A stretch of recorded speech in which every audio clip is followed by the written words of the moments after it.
abogado titulado, especialista en Derecho Administrativo, especialista en Contratación Estatal y magíster en Derecho Administrativo de la Universidad Autónoma Latinoamericana, especialista en Derecho Disciplinario de la Institución Universitaria de Envigado, docente, asesor y jurado de trabajos de grado en los programas de pregrado y posgrado de la Institución Universitaria de Envigado, la Universidad de Medellín y la Uniremington. Entonces, retos y sombras del empleo público en Colombia. Hablar de hoy en día de empleo público en Colombia conlleva necesariamente a que nosotros tengamos que hacer catarsis para saber qué es eso del empleo público en Colombia, de a dónde viene el hablar nosotros de empleo público en Colombia. Pues resulta que hablar de empleo público en Colombia y que estemos escuchando todos los días en los medios de comunicación que se está haciendo una convocatoria para ser servidores públicos del Estado, no es algo nuevo. Es algo que en Colombia data desde 1938, cuando se crean esas primeras instancias que van a permitir la selección, la participación y el tema de la permanencia y el ascenso de las personas en el empleo público. Ahí tenemos un antecedente importante que no podemos dejar de paso, porque muchas personas creen que la Comisión Nacional del Servicio Civil y estas figuras se crean a partir de la Constitución de 1991, y no, resulta que data desde 1938. Cuando viene el tema de la Constitución Política de Colombia, se trae allá a colación que el empleo público es el elemento fundamental de desarrollo del Estado. Nos conlleva obligatoriamente ese elemento fundamental como desarrollo del Estado a tener nosotros que indicar que para poder que el Estado pueda funcionar necesita de personal, necesita de personas que estén al servicio del Estado, y hay que entender que el Estado somos todos, y es esa forma de cómo entonces vamos a tener unas personas que van a estar garantizando las obras, bienes y servicios que requiere el Estado. De esa forma, hay un capítulo completo en la Constitución Política que deviene hablar allí sobre todo lo que es la denominada función pública. Y ese ejercicio de la función pública nos va a permitir a nosotros tener unos acercamientos importantes en su desarrollo al llegar nosotros a hablar de la Ley 909 del año 2004, como ese primer acercamiento normativo que va a regular lo que es la carrera administrativa. Miren que cuando hablamos de carrera administrativa hay que entender que cuando se crea esa figura es con la finalidad de que las personas puedan crecer en el empleo público, carrera, ¿cierto? No que las personas lleguen al empleo público y se estanquen en el empleo público, que digamos que ese es uno de los retos del Estado, de garantizar efectivamente que las personas puedan crecer en el servicio público y que no se queden en esa base cuando la persona ingresa en esos cargos asistenciales, en esos cargos profesionales, sino que puedan llegar a cargos especializados o cargos de dirección. La Ley 909, entonces, dentro de esos retos que tenemos allí, es que reorganiza la Comisión Nacional del Servicio Civil como un órgano autónomo de la administración y de vigilancia de la carrera administrativa. En ese orden de ideas, esa regulación del empleo público va a establecer en Colombia la publicidad del concurso de méritos. Entonces, miren que allí hay un reto importante: garantizar la publicidad. Entonces, el ejercicio de selección del personal que va a estar vinculado al empleo público ya entra a formar parte de un concurso de mérito. Es decir, ya no vamos a decir al servicio público van a llegar las personas democráticamente, sino que van a llegar meritocráticamente. Es decir, van a tener que luchar tanto a nivel académico como a nivel de todo lo que significa un proceso de selección. Entonces allí entra ese ejercicio de cómo garantizar efectivamente el mérito. Entonces allí vamos a encontrarnos que con los concursos de méritos se crea entonces una figura de postulación, ¿cierto?, inicial, cuando la persona decide participar de un proceso público, y a partir de allí empieza un ejercicio de meritocrático, que es de selección interna para verificar que la persona cumpla con los condicionamientos y requerimientos que el Estado necesita. Y empieza un proceso de evaluación que va a estar en diferentes fases. Una primera fase es evaluar los estudios, la experiencia que la persona tenga, y viene un segundo momento de evaluar los conocimientos que la persona debe tener para poder ser partícipe de ese ejercicio meritocrático y poder llegar a ser la persona que ocupe el empleo público. Y a partir de allí se materializa un deber, y es garantizar una mayor participación del sector académico en los procesos de selección. ¿Cómo se garantiza eso? Primero, con que los docentes que están vinculados a las diferentes instituciones de educación del país sean quienes realizan las preguntas que se van a tramitar en las pruebas de selección. Y también tenemos que el sector académico, lo que es la ESAP, la Escuela Superior de Administración Pública, se le da una preponderancia superior sobre las demás entidades de educación superior, incluso para que ellas realicen algunos concursos de méritos, por ejemplo en los casos más recientes, con tema de municipios PDF, con el tema de posconflicto y otras características importantes. Esa ley 909 entonces nos va a conllevar también a ese ejercicio de profesionalización del recurso humano. Dentro del ejercicio de profesionalización es necesario el ejercicio de actualización, y dentro de la actualización viene desde la ley 1955, Plan Nacional de Desarrollo. El artículo 263 establece la reducción de la provisionalidad en el empleo público.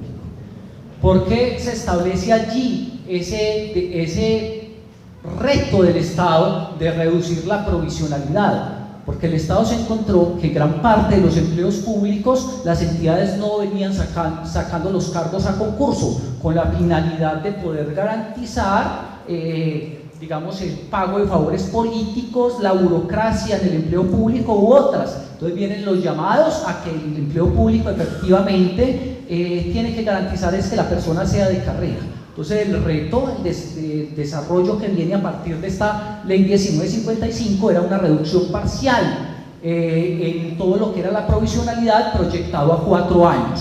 Entonces ahí tenemos una proyección que viene en normas recientes de este año a extenderse, se prorroga otros 4 años, porque el Estado de 2019 a 2023 no cumplió con ese reto. Entonces ahí vamos a tener ese antecedente. Adicionalmente al tema de la reducción viene el ejercicio de la ley 1960 del año 2019, otra norma que entra a modificar en parte la ley 909 del año 2004, y es la que nos indica que la provisión definitiva de los empleos públicos de carrera administrativa se hará mediante procesos de selección, primero abiertos y de ascenso.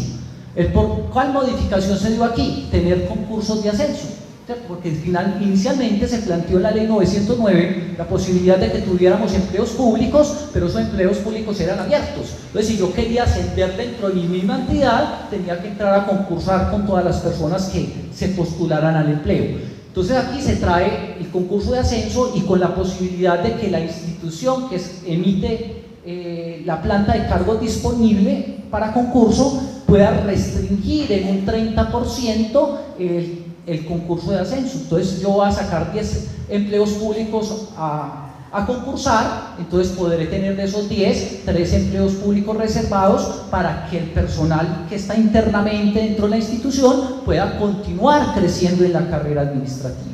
Entonces es un reto muy importante que se empieza a ir materializando con la ley 1960 del año 2019. Y tenemos allí también un reto importante para el gobierno, cuando nos dice el gobierno nacional desarrollará mecanismos de movilidad horizontal.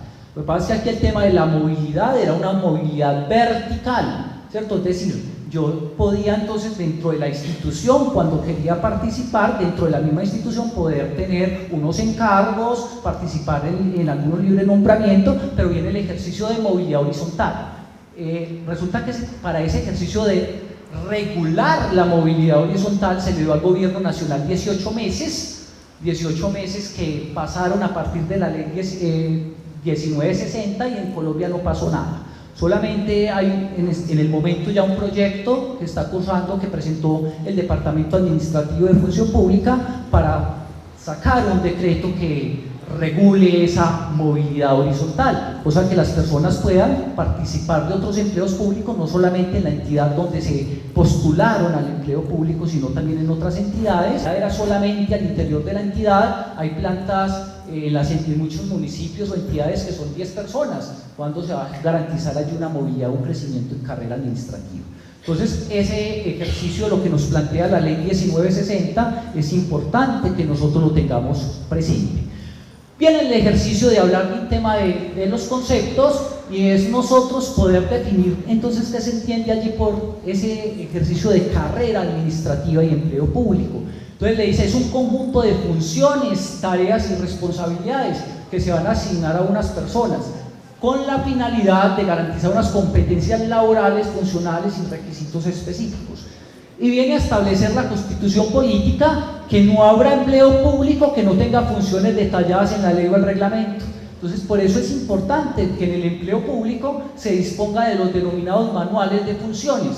Por eso, cuando las personas van a participar del empleo público, ¿cuál es la misión interna que tiene cada persona que quiere participar de estos procesos con el Estado? Consulte cuál es el manual de funciones, verifique efectivamente para qué se va a postular, porque muchas veces las personas postulan a empleos públicos y cuando llegan no cumplía con las expectativas, ¿cierto? Entonces desde ahí viene un problema para la administración, que es una persona que llega y está 1 o 2 meses, renuncia y se va. Entonces ya toca empezar a hacer uso de listas de elegibles, si hay listas de elegibles, y si no, las entidades perdieron la platica de lo que valió el concurso, que a una entidad le cobra aproximadamente 7 millones de pesos el proceso por una persona dentro de la planta de cargos. Entonces eso no es gratuito para el Estado. Entonces hay que entender, digamos, esas formas y cómo se mueven allí. Y indica allí: ningún servidor público entrará a ejercer su cargo sin prestar juramento de cumplir y defender la Constitución y desempeñar los deberes que le incumben. Resulta que es que el servidor público no solamente lo que le diga el manual de funciones. El manual de funciones es una carta corta de todo lo que hay que hacer. La carta larga es empiece a revisar qué le dijo la Constitución, empieza a revisar todas las leyes que van a impactar ese servicio público. Porque es que en ninguna parte del manual de funciones le va a decir: señor servidor público, usted tendrá que hacer supervisión interventoria de contratos. Y cuando uno llega al empleo público, lo primero con que lo reciben, vea, tiene 30 supervisiones de contratos.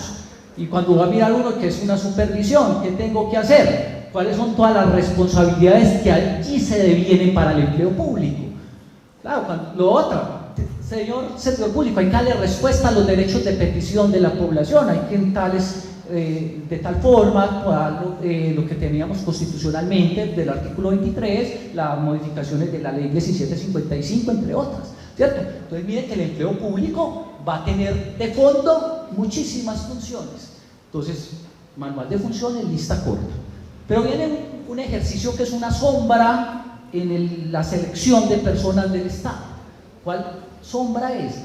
Resulta que cuando el Estado, la Comisión Nacional del Servicio Civil, revisa que si la persona cumple o no con las funciones que se empezaron a exigir desde el empleo, empieza a pactar, empieza a presupuestar desde allí cuál es la función y si cumple o no. Entonces le dice: función pública, si usted cumple al menos 5 funciones de las que se exigen para el cargo, usted se puede postular. Pero cuando las entidades empezamos a revisar si la persona cumplía o no cumplía con nada de lo específico del cargo para lo que va a hacer en el día a día, y cumplía algunas funciones generales. Entonces usted iba a ver, la persona respondía a derechos de petición, la persona atendía público, la persona elaboraba informes. Pero cuando usted iba a ver, es que esa persona tenía, por ejemplo, que elaborar manuales de la entidad, la persona tenía que elaborar instructivos, la persona tenía que hacer tal cosa, entonces va a ser una persona que no va a ser funcional en el empleo público. Entonces ahí hay una sombra importante y que se espera que la Comisión Nacional del Servicio Civil, directamente con todos los procesos que se vienen adelantando, se pueda empezar a ir fortaleciendo. Dentro de ese ejercicio hay unos principios orientadores del empleo público. La carrera administrativa es entendida desde el desarrollo jurisprudencial como un principio de la función administrativa. Adicional está el mérito, claro, que las personas lleguen por lo que saben y no lleguen por el favor que se les está pagando o el favor que está pidiendo. Y la libre concurrencia, es decir, que las personas libre y voluntariamente se puedan presentar al empleo público.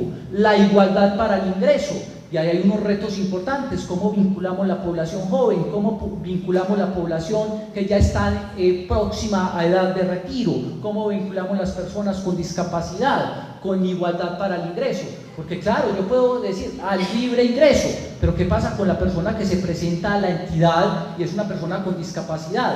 Y el primer día del empleo público llega a la sede de la entidad, cuarto piso, escalas, y la persona en silla de ruedas.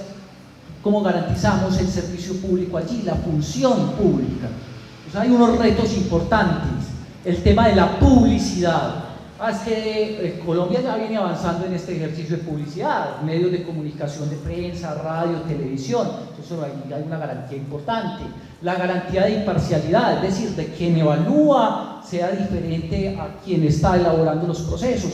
Ahí vemos esa garantía que se ha empezado a aplicar con los personeros. Por ejemplo, cuando usted se presenta a esos procesos, que sea una universidad la que haga la evaluación, ¿cierto? No que sea la misma entidad que la califica y que permite el ingreso. El tema de la eficacia y la eficiencia, hacer lo que se tiene que hacer con el menor de los recursos posibles. Hay unas formas de vinculación para con el Estado, el tema de la carrera administrativa, que no voy a entrar a profundizar, y el tema del libre nombramiento y remoción, porque ahí con este segundo hay grandes sombras, porque es que el libre nombramiento y remoción continúa sin ser un proceso de mérito. Y entonces ahí viene el ejercicio: ¿cómo garantizamos que eso sea de mérito? Resulta que la OCDE ahí viene haciendo un llamado, ya que el país ingresó allí, de que también debe garantizar el mérito en los denominados libre nombramiento y remoción.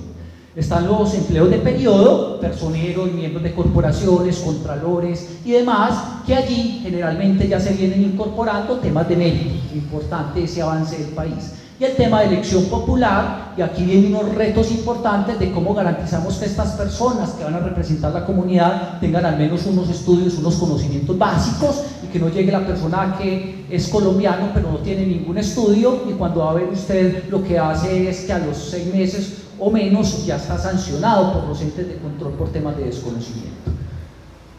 Dentro de esos retos y sombras, voy a hacer un salto acá. Esta presentación obviamente estará disponible allí también, al tema de los datos. Este es un histórico en Colombia desde el año 2006 hasta el 2022, muestra cómo para el año 2006 se vincularon 80.576 personas al empleo público, pero ese ejercicio ha ido disminuyendo, 190, 900, 27.400, etcétera. Entonces ven que hay podría decir un estancamiento dentro de la vinculación de las personas al Estado, pero fue porque en el año 2006-2007 se hizo un ejercicio de llamar todas las entidades que no habían publicado sus concursos de méritos para que las personas pudieran participar. Y se hicieron las grandes convocatorias del Estado. Pero miren, contrastar eso con la realidad, lo que pasa en Colombia.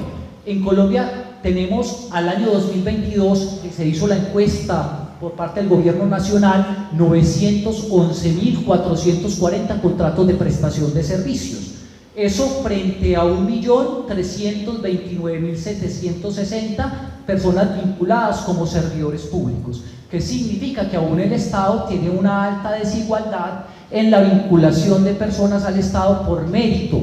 Viene este ejercicio de intervenir estos denominados contratos de prestación de servicios, que es un llamado de la OCDE, que en este momento el gobierno nacional viene buscando formas de restricción. Y finalicemos por acá con hablar de cuáles son esos retos. Establecer un sistema de ingreso a ascenso avanzado en mérito, que ya lo advertía, reglar la movilidad horizontal, y ojo con esa movilidad horizontal, porque ahorita en el año 2022 se demandó el Estado por acción de cumplimiento porque no había arreglado ese en el año 2022 que lo debió haber hecho.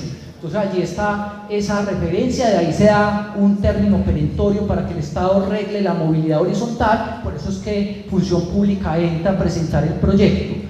Revisar el régimen de remuneración del servidor público, pero en el entendido de que el Estado no tenga después que pagar valores por allá en junio, julio, agosto, sino que pueda aumentar el salario conforme se le aumenta a toda la población a inicios de año y después no tenga que pagar unos valores mayores allí por retribución. Viene también el ejercicio de establecer el teletrabajo como una modalidad novedosa y de movilidad, que la pandemia demostró que sí era posible que el servicio público estuviera bajo esa figura. La incorporación de las TIC, Servidor Público 4.0, es decir, incorporar dentro de la planta del servicio público los denominados box u otros, es decir, todo lo que es el uso de la tecnología al servicio de la función pública. Pero ojo que cuando hablamos de este ejercicio son las personas que van a estar apalancando y acompañando esos procesos de tecnología en la entidad.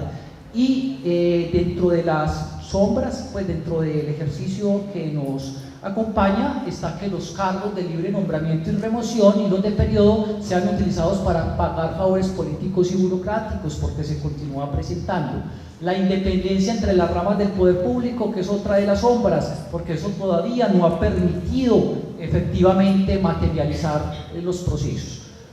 Los requisitos mínimos de los empleos de concurso de méritos no garantizan el mérito. ¿Por qué? Porque son requisitos mínimos. Entonces realmente allí llega una cantidad de personas que no tienen los conocimientos necesarios. Y el respeto por las garantías constitucionales de prepensionados, mujeres gestantes, personas con discapacidad y madres cabeza de hogar, esto apalancado en el denominado mérito. Porque decimos prima el mérito, entonces ¿dónde quedan las garantías constitucionales? Entonces ahí queda la reflexión. Muchas gracias por su atención.